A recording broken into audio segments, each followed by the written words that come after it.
Friday night, west.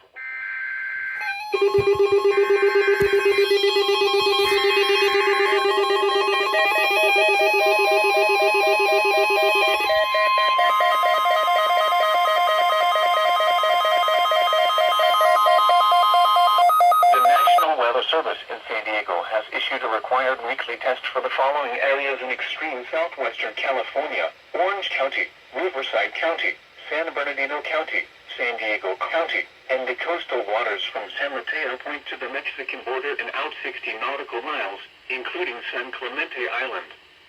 A test signal was broadcast to test the public warning system.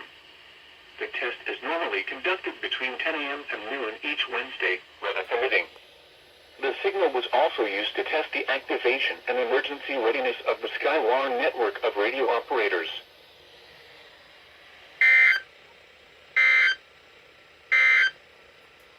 Coastal waters